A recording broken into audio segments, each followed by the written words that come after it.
भारत की आत्मा में यूनिफॉर्मिटी नहीं है और परमात्मा भी नहीं चाहता कि भारत में यूनिफॉर्मिटी हो। अगर वो नहीं जागे तो भारत के उन ट्राइबल्स का, उन मूल निवासियों के अधिकार का भविष्य खतरे में होगा।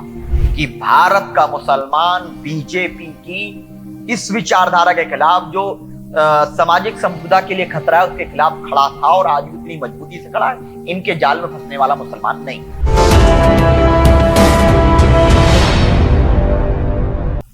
दरअसल यूनिफॉर्म सिविल कोड के नाम पर भारतीय जनता पार्टी देश को गुमराह करने का प्रयास करती आई है, जबकि यूनिफॉर्म सिविल कोड को आज तक उन्होंने डिफाइन नहीं किया है कि यूनिफॉर्म सिविल कोड क्या होगा।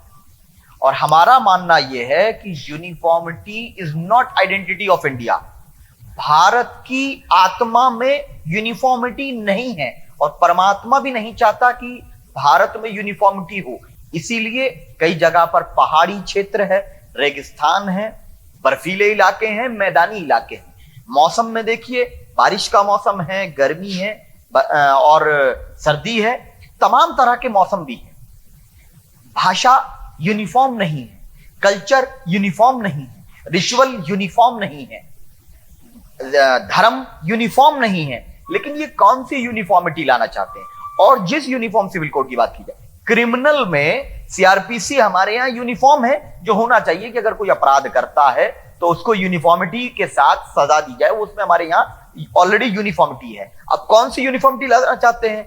ऑलरेडी हमारे यहां एक यूसीसी कॉन्करेंट लिस्ट में डाला गया।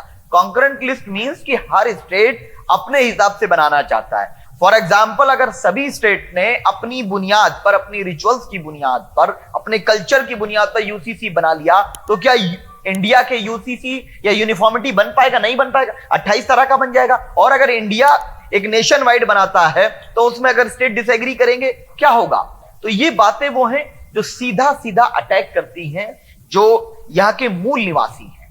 दलितों के अपने पर्सनल लॉज हैं, हमारे आदिवासी भाइयों के अपने पर्सनल लॉज हैं, उनको खत्म करना चाहते हैं। क्या आप ये यूनिफॉर्मिटी चाहते हैं कि किसी को भी रिजर्वेशन नहीं होगा? ये यूनिफॉर्मिटी चाहते हैं?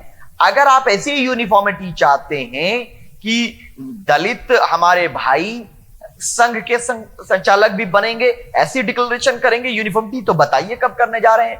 देश का प्रधानमंत्री बनाइए पहले किसी दलित को, फिर आप यूनिफॉर्मिटी की बात कीजिए। किसी मुसलमान को बनाइए, नहीं बनाएंगे। ये यूनिफॉर्मिटी के नाम पर ओबीसी और एससी एसटी को जो रिजर्वेशन मिला है, जो उनको फायदे मिले हैं, उनको समाप्त करने का षड्यंत्र है उस मानसिकता का जो 75 साल में से 55 साल जिस मानसिकता का प्रधानमंत्री रहा, जिन्होंने कभी भी ओरिजिनल ओबीसी को, जन्मजात ओबीसी को प्रधानमंत्री का एक कार्यकाल भी सही तरीके से पूरा नहीं करने दिया। ये उन लोगों का षड्यंत्र। दरअसल जो दलित और ओबीसी समाज है, उसको इन्होंने एक विषय पर डाइवर्ट कर रखा है कि ये मुसलमानों की शरीयत का जो कानून है उसको खत्म करना चाहते हैं, जो कि पूरी तरह गलतफहमी है। सबसे ज्यादा कारोबार में वैश्य समाज है और Hindu joint Hindu family tax rebate, यानी कि टैक्स में छूट मिलती है। अगर कोई परिवार जॉइंट हिंदू फैमिली बिजनेस करता है तो नुकसान किसको? वो मुसलमान को नहीं मिलती है, हिंदू को मिलती है। नुकसान सबका है, लेकिन सरकार के जाल में वो लोग अभी फंसे हुए हैं और जब तक वो जाल से बाहर आएंगे, जब तक वो अपना आरक्षण खो चुके होंगे, जब तक वो अपने अधिकार, अपनी आस्था, अपनी रिवाज खो चुके होंगे। इसीलिए हम अनुरोध करते हैं कि मुसलमानों से ज्यादा इसका विरोध करना चाहिए आदिवासी और दलितों को। मुसलमान अपनी जिम्मेदारी, नैतिक जिम्मेदारी निभा रहा है भारत की प्रभुता की रक्षा की, भारत की अखंडता की रक्षा की, भारत की विभिन्न आस्थाओं के साथ एकता वाली जो अपनी भारत की पहचान है, उसको बचाने का, उसकी सुरक्षा का निर्वहन करने का प्रयत्न मुसलमान कर रहा है। और इसमें भागीदार दूसरे समाज, खास करके दलित, ओबीसी और आदिवासी समाज को इसका भागीदार बनना चाहिए, नहीं तो भविष्य अंधकार में होगा। सिर्फ और सिर्फ, मैं ब्राह्मण समाज का विरोधी नहीं हूं, लेकिन सिर्फ और सिर्फ ब्राह्मण समाज का राज होगा। जैसा कि आपको लॉलीपॉप दे दिया गया, ये बना देंगे, वो बना देंगे। कभी सोचिए, वोट आपका है, कैलकुलेशन करिए, आप 80% अगर ओवरऑल नॉन मुस्लिम के करीब है, हिंदू समाज है, उसमें से 70% जो है ओबीसी, दलित और आदिवासी है। लेकिन आपके समाज का एक प्रधानमंत्री आजाद बनाओ तो बता दीजिए। चौधरी चरण सिंह बने, कितनी बेइज्जती के साथ बाहर निकाला, एक बार पार्लियामेंट नहीं जाने दिया। 2 बार क्षत्रिय समाज का बने, वीपी सिंह बने, चंद्रशेखर बने, क्या बताओ एक बार भी 1 साल पूरा करने दिया? नहीं करने दिया। कौन बनेगा? कभी वाजपेयी, कभी गांधी, कभी यही सब बनेंगे। फिर कहते हैं वो फिरोज खान का बेटा, अरे भैया उसका कोई लेना देना नहीं है, वो सब ब्राह्मणिकल सिस्टम के हैं। वो अगर किसी को गलतफहमी, मुसलमान नहीं थे, उनका कोई ताल्लुक नहीं। अटल बिहारी वाजपेयी, नरेंद्र मोदी जी मुख्यमंत्री रहते हुए अपने आप को ओबीसी बनाए, जन्मजात ओबीसी नहीं है। तो हम कह रहे कि जन्मजात ओबीसी, जन्मजात दलित और जितने ट्राइबल हैं, अगर वो नहीं जागे तो भारत के उन ट्राइबल्स का, उन मूल निवासियों के अधिकार का भविष्य खतरे में होगा। अगर उन्हें पसमानदा से प्रेम है तो सबसे ज्यादा पसमानदा समाज वो हमारे दलित भाई हैं, जिनको आप अपने मंदिरों में कई जगह पर घुसने नहीं दिया जाता, बारात नहीं निकालने दी जाती। एक बार उनके किसी बेटे को प्रधानमंत्री बना के दिखाइए, क्योंकि भारत के अंदर जो डिसीजन टेकिंग बॉडी का इंचार्ज होता है वो प्राइम मिनिस्टर होता है। ये बार बार कहते हैं हमने राष्ट्रपति बनाया, राष्ट्रपति बनाया, राष्ट्रपति बनाया।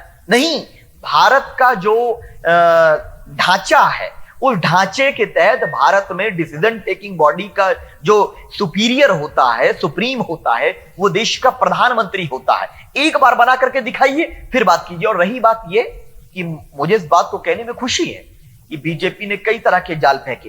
पहले कुछ महिलाओं को लेकर आए बुर्का पहना के कि ये ट्रिपल तलाक और ये सब, उसको हमारी मुस्लिम बहनों ने कहा कि नहीं हम शरीयत को मानेंगे, नहीं मानते। आज भी ये कुछ लोगों को पकड़ के कर रहे हैं। लेकिन मुझे फख्र के साथ इस बात को कहने में कोई आपत्ति नहीं कि भारत का मुसलमान बीजेपी की इस विचारधारा के खिलाफ, जो सामाजिक संविधा के लिए खतरा है, उसके खिलाफ खड़ा था और आज भी इतनी मजबूती से खड़ा है।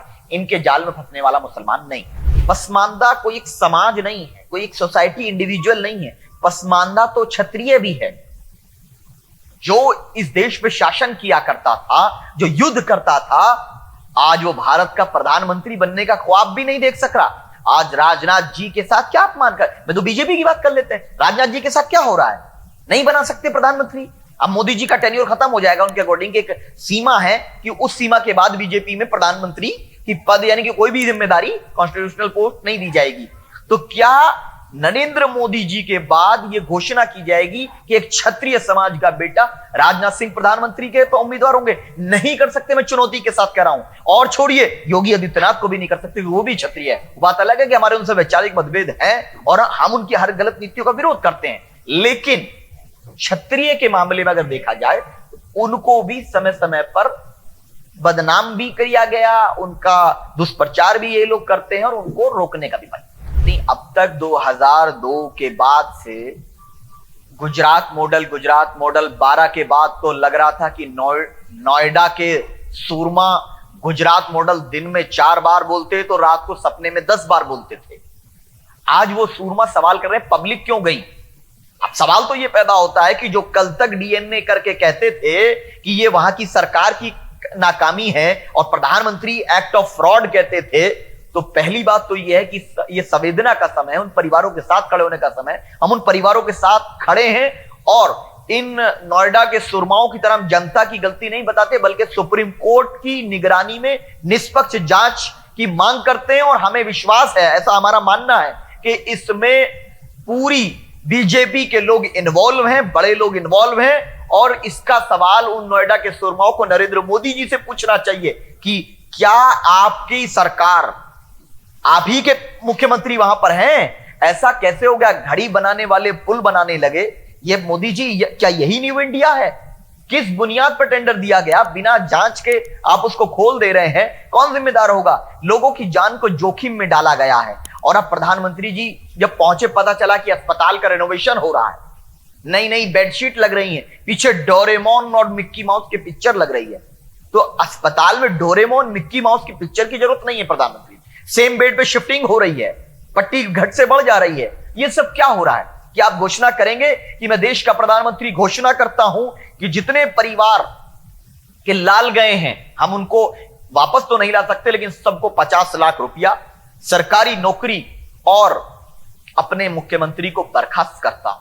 नहीं कह सकते, नहीं है हिम्मत, और मैं गुजरात की जनता से माफी मांगता हूं। यह सरकार की नाकामी। इस अगर बड़ा दिल वाकई में ये रो दिया, आंसू आ गए, ये सबसे देश नहीं चलेगा। आप प्रधानमंत्री हैं, आपके आंसू मत दिखाइए, देश समझदार है। आप उन लोगों को जो इसमें शामिल हैं, सिक्योरिटी गार्ड को मत पकड़िए, जो बड़ी मछली है उसको पकड़िए। आप जो छोटे प्यादे उनको पकड़ करके सिर्फ और सिर्फ एक ड्रामा कर रहे हैं।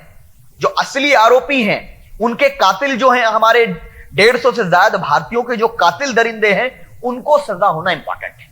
गिरफ्तार कौन लोग हुए हैं, कितने लोग उसमें बीजेपी के लोग, सीनियर लीडर्स, वहां की म्युनिसिपैलिटी के कितने इंचार्ज। आप गरीब लोगों को जो बेचारे तुम्हारे इशारे पे काम किए होंगे, तुम्हारे आदेश पे काम किए होंगे, अभी भी हमला होगा तो गरीब पर होगा। गुजरात के लोगों समझिए इस बात को। अगर अभी भी हमला होगा, मोराबी के जिम्मेदार अगर किसी को ठहराया जाएगा, वो किसी गरीब के बेटे, दलित पिछड़े के बेटे, इन्हीं को जिम्मेदार ठहराया जाएगा। क्योंकि जितने भी अपराध करता है, ये मानते हैं इन्हीं ने किया है। माल खाएंगे ये और मार खाएंगे गरीब आवाम।